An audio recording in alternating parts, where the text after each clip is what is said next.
Olá a todos, eu sou o pastor Gilson Barcelos. Nosso desejo é que a graça e a paz do Senhor Jesus esteja enriquecendo e transformando cada vez mais a sua vida e o seu caráter. E nós estamos aqui mais uma vez com o objetivo de meditarmos na palavra de Deus para sermos ainda mais edificados e transformados conforme o caráter do Senhor Jesus. Neste momento nós meditaremos em uma história, uma palavra revelada em 1 Samuel, capítulo 1, do verso 1 até o verso 18. Esse texto nos conta a história de Ana, uma das esposas de um homem temente a Deus, morador de uma região montanhosa de Efraim, chamada Ramataim Zofim, um homem que temia o Senhor e o adorava de coração.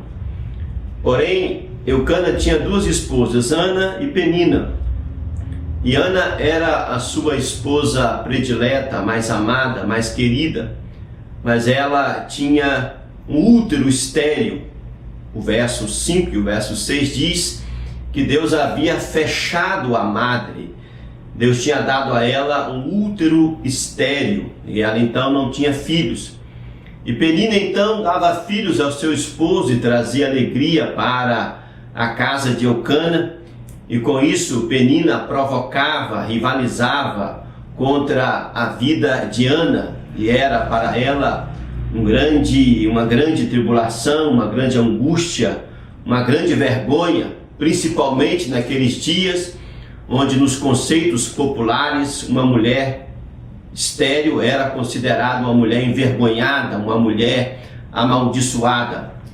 E nós vemos claramente algo que nos chama a atenção nessa descrição bíblica, é que a palavra diz que foi Deus quem fechou a madre de Ana. Ela tinha dentro dela um deserto, ela não produzia, ela não fluía, ela não tinha a capacidade de se reproduzir. E com isso então ela era uma mulher envergonhada, uma mulher atribulada, ansiosa. O deserto do seu interior trazia sobre ela um desgaste emocional muito grande, sua autoestima ficava debilitada, era uma mulher abatida por causa de toda essa situação vexatória em sua vida. Mas nós cremos que tudo aquilo que Deus faz, Ele faz com um propósito. Quando Deus deu a Ana um útero estéril, quando Deus fechou a madre de Ana, isso não foi fruto de nenhuma maldição, de nenhum propósito maligno, porque não há mal em Deus. Havia um propósito para essa situação. E o objetivo, nós sabemos, sempre é o aprendizado, o crescimento interior.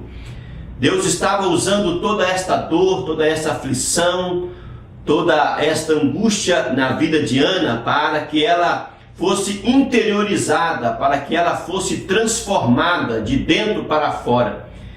E na descrição da palavra nós vemos que Ana aprendeu naqueles dias de ventre fechado, de madre cerrada, ela aprendeu a depender do Senhor. O texto diz que ela estava no templo orando com amargura de alma. Ela orava incessantemente, clamava a Deus, buscava ao Senhor de uma forma piedosa. Ela aprendeu a orar, aprendeu a buscar, aprendeu a depender do Senhor. Ela também aprendeu a se consagrar, porque ela dizia para Deus: Senhor, se tu me deres um filho varão, eu o consagrarei a ti. Ele não será meu, que o Senhor me der, eu irei consagrar para a tua obra e para a tua causa.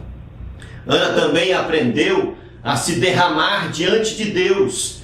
O texto diz assim que Ana derramava a sua alma diante do altar do Senhor.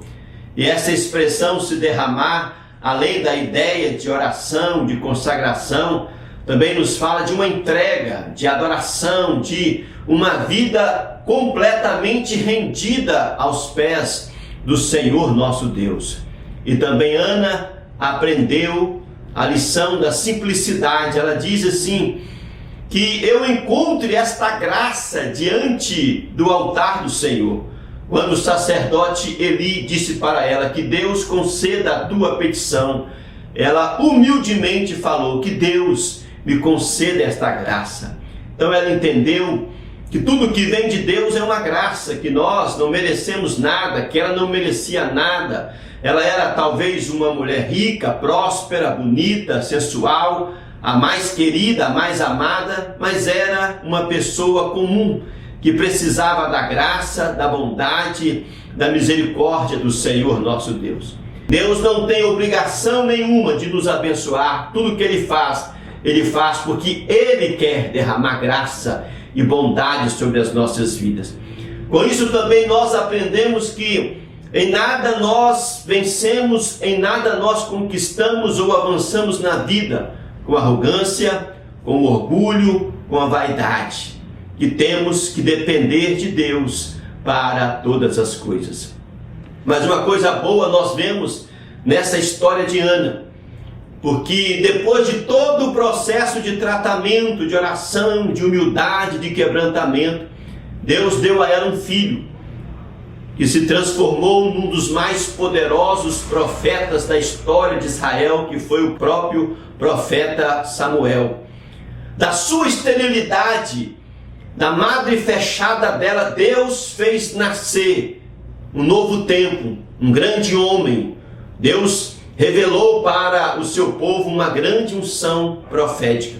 E ninguém sequer sabe os nomes dos filhos de Penina, mas o nome de Ana, aquele que veio depois do deserto, nós sabemos que foi um homem poderoso e grandioso em Israel. E da mesma forma também acontece conosco.